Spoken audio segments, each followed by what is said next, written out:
So welcome to my training session, otherwise known as my rec room. So you can see behind me I got a big screen TV. By the way, you're standing on a foosball table right now, and that's what you're watching me from. So if you look behind me, you can see I have some pieces of equipment available that you can use while training. And I have actually looks like a TheraBand or an exercise band that you can use.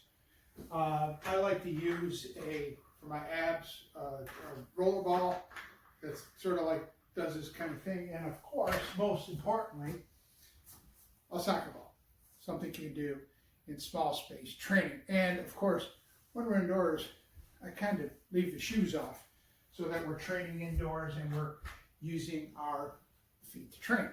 So let's look at some of the things we can do. Start with a warm-up.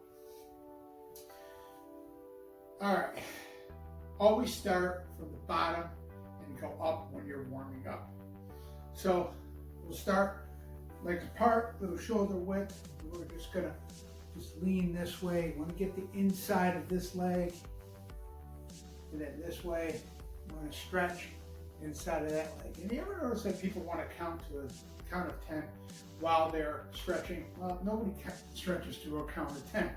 Everybody has different stretching needs, and therefore the stretching will take place when the body's stretched, and everybody's body reacts differently. Weather conditions, age, all these kinds of things factor in to the session and how you will stretch. So another one we're going to do is we're going to just take our leg and and notice that I'm unbalanced. Carpeting, things of that nature. Grab the opposite leg ear and you balance out. And then worst case scenario, you can always hold on to a wall if you need to. Grab the opposite ear or hold on to a wall if you need to stretch. That was quads, groin area, hamstring stretch. You want to put a foot out, bring your toe up, and lean forward. Stretch the hamstrings here and here. Okay, calves you can do basically just get on the ground. You stretch across one leg over the other. Just move over a little bit so you can see a little better. One leg over the other. Switch. Calf stretch. Now you do this until you feel comfortable and you feel stretched. So we've done hamstrings, we've done calves, we've done our quads. You want to get a little trunk twisting in to get your core area, because we are going to use our core a little bit today. Arm circles to stretch your arms. See if you can go in two different directions, maybe if need be. Neck. So all these areas need to be stretched out. I've done this in a space of no more than maybe a 4x4 foot space. So this can all be done right in your living room while you're preparing to maybe go outside later if the weather clears off or whatever the case.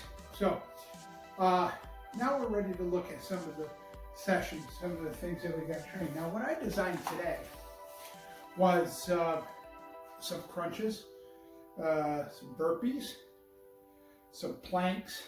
I know you all love planks. It takes care of that entire core area. Something known as a sissy squat. And of course, the grand old dad, the push-up. When we train, we want to think about the 3 B's. All right, and what are the 3 B's? This is great for every player, male or female, to make sure that when they're doing something, when they're passing a ball, when they're receiving a ball, when they're training, that we follow the 3 B's. And those are this: balls of the feet. So stay on the balls of your feet when you're training, bent knees, okay, and be heads up. Notice I'm looking straight at the camera. I'm not looking down. I'm not looking up, because you can see my body changes with every movement. So 3 B's, bent knees. So when you're receiving a ball, bang, you can receive a ball, and you'll see my body position staying the same. It's also known that when we pass the ball, same thing. Body position, balance, all this kinds of things stay the same when you're using the 3 B's, because you need a heads-up soccer player when training. So keep that in mind when doing this. For example, if I were going to use this band, okay, and I was going to use the band inside my legs for, I guess, training my inside. Notice I'm in a position here, and then I can go left, right, right, left. And this kind of trains that area a little bit, okay? So you can do that if you have one of these bands. If you know somebody in physical therapy, they can get you a TheraBand and other types of equipment that will help you with the banding. So let's talk a little bit about some of these other exercises, okay? The crunch, all right? One of the best ways to do a crunch, obviously, is to get this core training done. So I'm going to just move the camera over here. I'm going to show you a really cool little thing. You can see that's my coffee table. Yeah, ask your parents first before you decide to use the coffee table. I don't have my parents here. I don't need to ask any questions. So here we go. My legs up here. Lay down. Got it. Now the reason why I'm laying in this position, if you can look, you can see that my legs are at a 45, 90-degree angle, nice and safe. Hands behind here, but do not pull on your neck. Use your torso to lift up. So it looks like that. Now we can rotate it and do these kinds of things. So that's your core. Those are crunches, things you can use to crunch. Now, another one, I'm going to rotate the camera back a little bit here so that you can see what else we're going to do. The most important, another ab training exercise, if you have one of these. Okay, the cool part of this is that it kind of wheels and allows you to stretch those abdominal muscles this way. Also allows you to do the obliques, which are on either side. Because as a soccer player, one of the most important things is to make sure that your core is strong. Strangely enough, recent studies have shown that core strength for you ladies translates to stronger ability to move as a player, and it actually reduces the chances of an ACL tear, along with all the other ACL tear prevention exercises that I will show you at another session. So off we go. We're going to just stretch. Notice that, if you can see behind me a little bit, I'll just turn a little bit. A lot of people do it and their knees come off the ground. Try not to do that.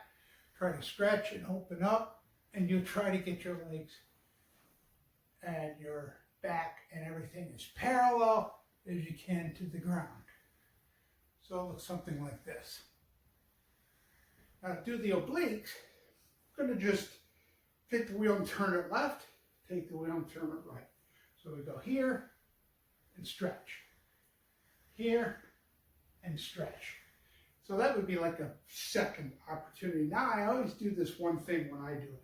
I go forward, come back, left, come back, right, come back, forward, back, left, back, right, back.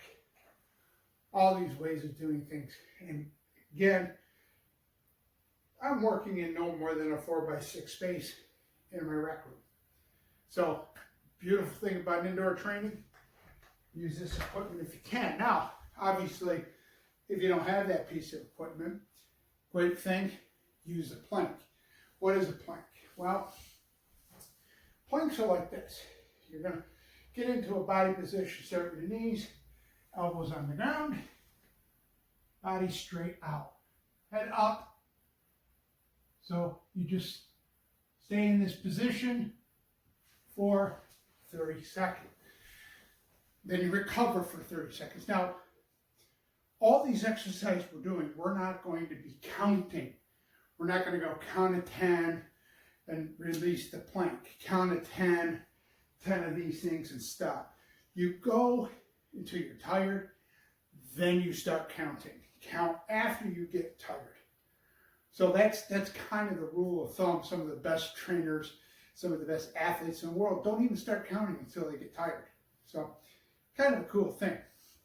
Now, we've covered crunches, we've covered the wheel, and we've covered planks. Now, one more thing on the plank, you can also do side planks. Okay? Left. Then, of course, right plank, keeping that body straight, well aligned, and in position. There's lots of core training here today. Okay? Lots of stuff for your core. Crunches, planks, rollerball, exercise wheel. So, cool stuff. Now,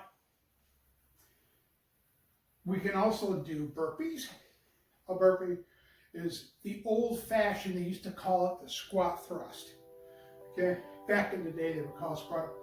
Make sure you have enough ceiling space because you're going to go down, legs out, so almost like in a push-up position. Up, jump, down, out, up, up. Now, when I land, going back to the 3 Bs, I come down, here, here, head up, jump, land, knees, chest, feet over alignment, don't lean forward, don't come back. This is back to the 3 Bs. Balls of the feet, bent knees, be heads up. So the 3 Bs are also come into play when you're doing the B burpee. So cool stuff. So we've covered burpees, crunches.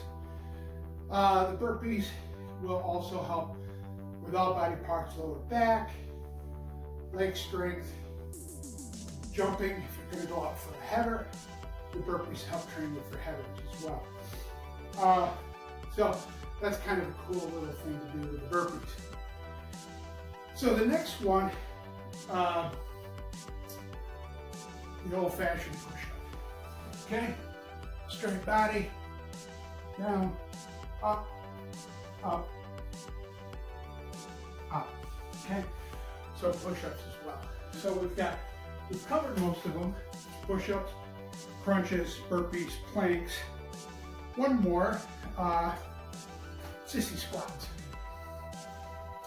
Again, balls of the feet, be heads up. Go down to parallel, up, parallel, up, parallel, up. And when you come up, knees stay slightly bent. So if I do it from the side, down, parallel, up, parallel, up. So we never straighten our legs out when we're doing these types of things. Bent knees, balls of the feet, feet heads up, push-ups, crunches, burpees, sissy squats, different ways to do your crunches. Equipment, great. And like I said before, if you have one of these, you can do your, kind of it gets inside here, which is very valuable for a soccer player. So when I come back, I'm going to show you part 2, which deals with what we can do with a ball in a small little space. Stay tuned.